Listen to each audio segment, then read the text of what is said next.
Hello all, Sabarimala గురించి కొన్ని విషయాలతో మీ ముందుకు వచ్చేసాను. నేను మీ ఆంధ్రావాలి. శబరిమల యాత్ర కేవలం ఒక ఆధ్యాత్మిక ప్రస్థానం కాదు, మన ఆత్మ శుద్ధి చేసుకునే ఒక గొప్ప పయనం. ఈ యాత్రలో 18 కొండలు దాటి 18 మెట్లు ఎక్కి మన ఇరుముడిని స్వామి సన్నిధిలో ఉంచి ఆ తర్వాతే ఆయన్ని దర్శించుకోవాలి.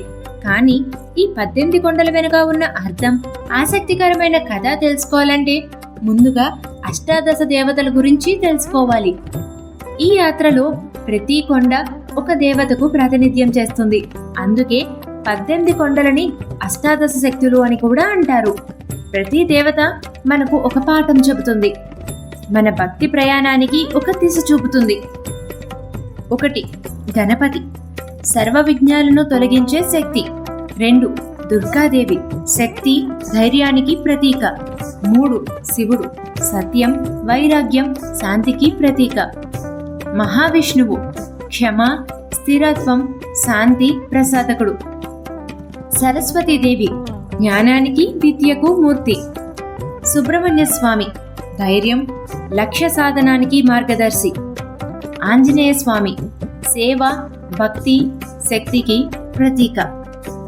ఇంద్రుడు, వర్షానికి మరియు భౌతిక సంపదకు దేవుడు. చంద్రుడు, మనసుకు ప్రశాంతతను అందించే శక్తి.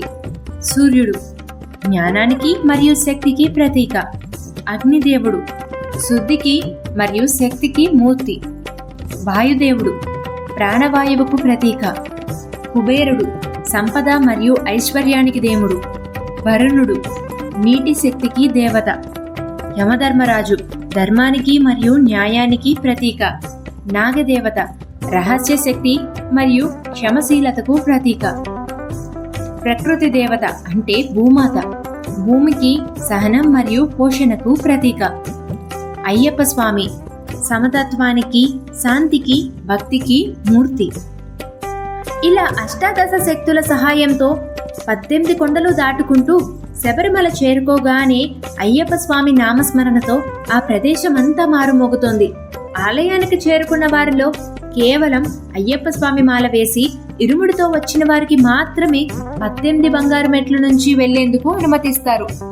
ఈ 18 మెట్లు వెనుక ఉన్న రహస్యం ఏమిటో మీకు తెలుసా? ప్రతి మెట్టు మనిషి జీవితంలో ఉన్న లోపాలను దూరం చేసి ఆధ్యాత్మికతకు దారితీసే ఒక ప్రాతినిధ్యం. మొదటి 5 మెట్లు మన పంచేంద్రియాలు, చూపు, శ్రవణం, వాసన, రుచి, స్పర్శ. ఇవి శుద్ధి చెందితేనే మనం ముందుకు వెళ్ళగలం. మరి 8 మెట్లు? అవి మన రాగద్వేషాలకు ప్రాతినిధ్యం. కామం, క్రోధం, మోహం, మదం, మత్సర్యం వంటి మన లోపాలను దూరం చేస్తాయి. తర్వాత 3 మెట్లు సత్వ, రజో, తమో గుణాలను సూచిస్తాయి, మన గుణాల్ని పరివర్తన చేసేందుకు. చివరి 2 మెట్లు అవి విద్య, అవిద్య, అజ్ఞానం నుంచి జ్ఞానానికి తీసుకువెళ్లే మార్గం. ప్రతి భక్తుడు ఈ 18 మెట్లను ఎక్కి స్వామిని దర్శిస్తే ఆయన కృపతో పరిపూర్ణుడవుతాడని విశ్వసిస్తారు. ఇది కేవలం తీర్థయాత్ర మాత్రమే కాదు, మన ఆత్మను మెరుగుపరిచే గొప్ప ఆధ్యాత్మిక ప్రయాణం. స్వామియే శరణమయ్యప్ప.